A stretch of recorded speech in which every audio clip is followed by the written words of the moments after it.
It began as a game, a forbidden curiosity shared in the shadows of a cold, Puritan kitchen. In a society where children were seen and not heard, a group of young girls discovered a power more dangerous than the darkness itself, the power to point a finger and decide who lived and who died.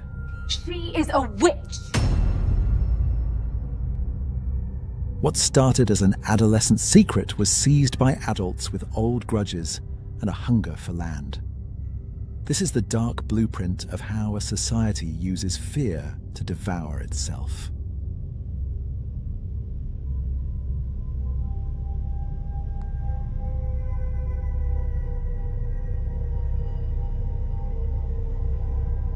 Salem Village, now the town of Danvers, Massachusetts, was a small farming community in Essex County in the Massachusetts Bay Colony. It was a place under enormous pressure from almost every direction. The Puritan settlers who founded these communities had come to New England with a very particular vision. They believed they had entered into a covenant with God, that if they lived faithfully, built godly communities and resisted sin, God would protect and bless them. But if they failed, if they let sin take hold, they would be punished severely. I see the sin festering in this very room. Repent now, while there is still time. This was beyond a metaphor for them. It was a lived reality. They genuinely believed that the devil was active in the world, constantly working to corrupt souls and destroy godly communities. The idea of witchcraft was taken absolutely seriously, both in theology and in law.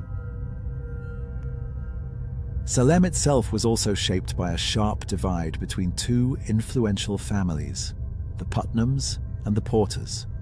The Putnam family were farmers in the village, poorer, traditionalist, and more isolated. The Porters were wealthier, with strong ties to the merchant class of Salem town, the coastal port just a few miles away.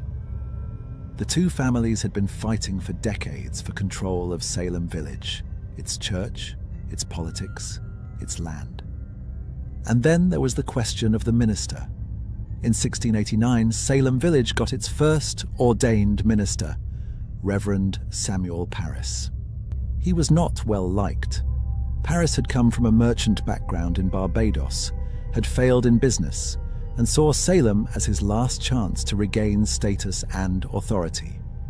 He arrived with rigid expectations: a free house, a guaranteed supply of firewood from the congregation, and ownership of the ministerial land. While Parris and everything he represented was supported by the Putnam family, he was actively opposed by the Porters. When a significant faction in the village, tired of his perceived greed and rigid ways, stopped paying his salary and refused to attend his church, Parris used the pulpit to strike back. The bickering and lack of support for my ministry are the work of the devil. The community was split in two, and it was in this environment of resentment that the first screams began.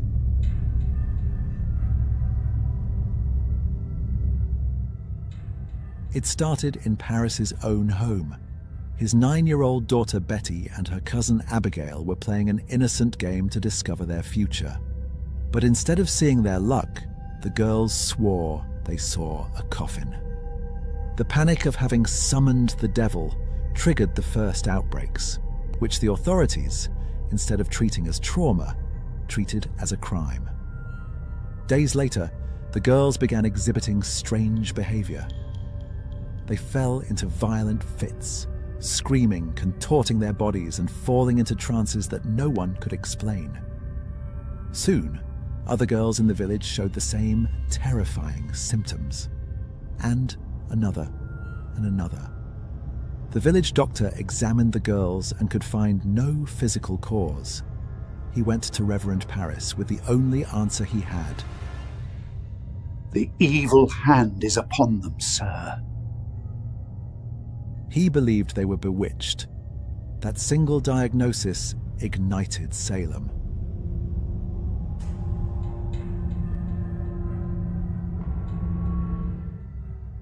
On February 29th, 1692, under pressure from the adults around them, the girls began naming names. But they didn't start with the pillars of the community. They started with the outcasts.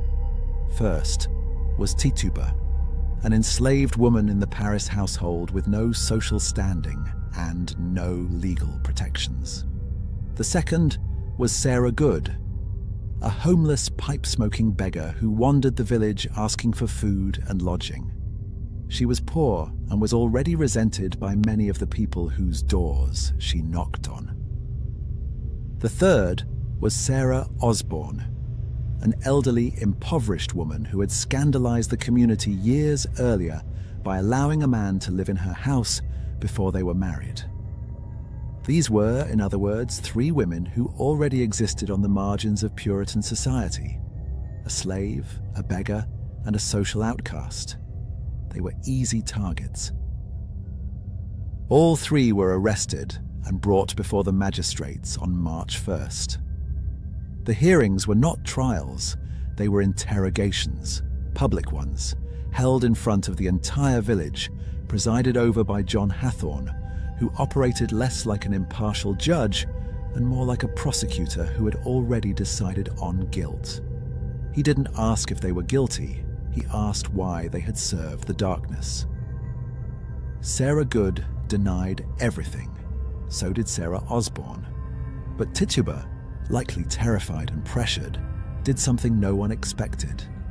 She confessed. I saw the devil, and he bid me to write in his book. I beg you mercy. Tituba's testimony was cinematic. She described the devil coming to her as a tall man dressed in black. She spoke of black dogs, red cats, and a dark book signed with her own blood. And then, crucially, she whispered the words that set the town on fire.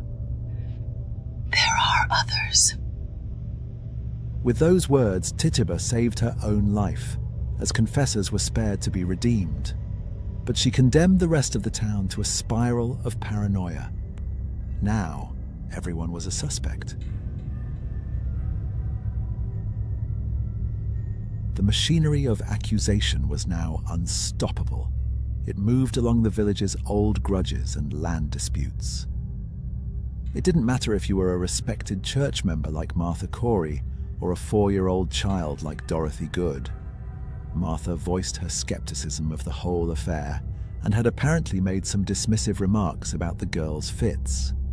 Her accusation shocked the community in a different way, because if Martha Corey could be a witch, then the threat wasn't just coming from the margins, it was everywhere. Dorothy was the daughter of the accused beggar Sarah Good. She was subjected to formal interrogations by magistrates in black robes. Her timid, frightened answers were maliciously interpreted by the court as a confession of witchcraft. A 4-year-old. She was jailed. She reportedly went insane from the experience and never fully recovered. Her childhood innocence was devoured. In Salem, being accused was often as fatal as being convicted. Colonial jails were not modern detention centers. They were freezing and disease-ridden dungeons. The system was also a business. Prisoners were forced to pay for their own meager food, their blankets, and even a daily fee to rent the very iron chains that bound them. If you were poor and couldn't pay these fees, you remained in your cell even after being cleared of charges. The conditions were so horrific that many people died in the cold darkness of the jail before they could even face a judge. By April, the scale of the hearings was growing. Dozens of people from Salem and surrounding towns were being brought in for questioning. And the accusers, mostly young women and girls, and many from the Putnam family with its own long history of grievances against their rivals, kept adding names. At the center of the group of accusers was Anne Putnam Jr., 11 years old. Her accusations would eventually destroy some of the most prominent people in the colony. In Puritan society, where women were often voiceless, these girls now held the power of life and death. The community watched all of this, and most of them did not push back. If you